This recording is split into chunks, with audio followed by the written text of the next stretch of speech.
Hi doctor. ಓ ಅಭಿರಾಮಿ, ಹೇಗಿದ್ದೀರಾ? Diet follow ಮಾಡ್ತಾ ಇದ್ದೀರಾ? ಮನೇಲಿ ನಿಮ್ ಪ್ರೆಗ್ನೆನ್ಸಿಗೆ ಸಪೋರ್ಟ್ ಹೇಗಿದೆ? Are you happy now? ಯಾಕಂದ್ರೆ ನಿಮ್ ಮನಸ್ಥಿತಿ ಮಗು ಮೇಲೆ ಪ್ರಭಾವ ಬೀರುತ್ತೆ.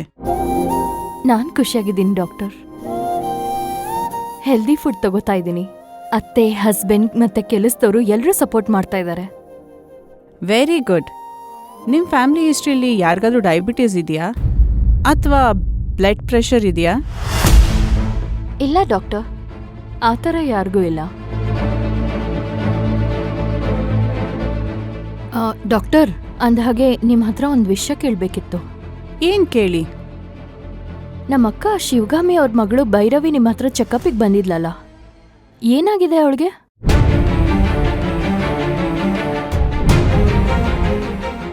ಡಾಕ್ಟ್ರೇ, ಏನ್ ಯೋಚನೆ ಮಾಡ್ತಿದ್ದೀರಾ?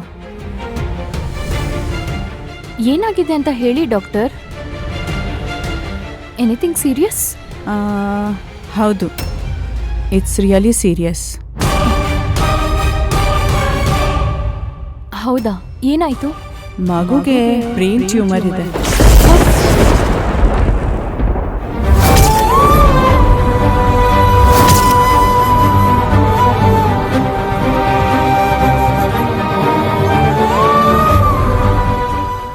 ಡಾಕ್ಟರ್ ಪ್ಲೀಸ್, ಜೋಕ್ ಮಾಡ್ತಿಲ್ಲ ತಾನೆ?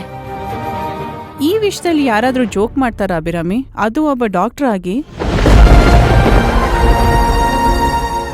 ನನಗೆ ನಂಬಕ್ಕೆ ಆಗ್ತಿಲ್ಲ ಡಾಕ್ಟರ್. ಇಷ್ಟು ಚಿಕ್ಕ ವಯಸ್ಸಲ್ಲಿ ಬ್ರೈನ್ ಟ್ಯೂಮರ್ ಇದೆಯಾ ಅವಳಿಗೆ? ಹೇಗೆ ಡಾಕ್ಟರ್? ಅದು ಯಾವ ಏಜಲ್ಲಾದ್ರೂ ಬರ್ಬೋದು. ಸರಿ, ಅದಕ್ಕೆ ಟ್ರೀಟ್ಮೆಂಟ್ ಮಾಡ್ಬೋದಾ? ಚಾನ್ಸಸ್ ಎಷ್ಟಿರುತ್ತೆ? ಬ್ರೈನ್ ಟ್ಯೂಮರ್ ಇರೋದು ಕನ್ಫರ್ಮ್ ಆಗಿದ್ಯಾ? ಹೌದು, CT ಸ್ಕ್ಯಾನ್ ಮಾಡಿದ್ದೀನಿ, ಕನ್ಫರ್ಮ್ ಆಗಿದೆ. MRI ಸ್ಕ್ಯಾನ್ ಮಾಡಿದ್ಮೇಲೆ ಯಾವ ಸ್ಟೇಜಲ್ಲಿ ಇದೆ ಅಂತ ಗೊತ್ತಾಗತ್ತೆ. ಇದ್ರಲ್ಲಿ ಒಟ್ಟು 4 ಸ್ಟೇಜ್ ಇದೆ. ಇನ್ನೊಂದಷ್ಟು ಟೆಸ್ಟ್ಗಳಿದೆ. ಅದನ್ನೆಲ್ಲ ಮಾಡಿದ್ಮೇಲೆ ಎಕ್ಸಾಕ್ಟ್ಲಿ ಯಾವ ಸ್ಟೇಜಲ್ಲಿ ಇದೆ ಅಂತ ಗೊತ್ತಾಗತ್ತೆ. ನನ್ನ ಪ್ರಕಾರ ವಿಷಯ ತುಂಬಾ ಸೀರಿಯಸ್ ಆಗಿದೆ.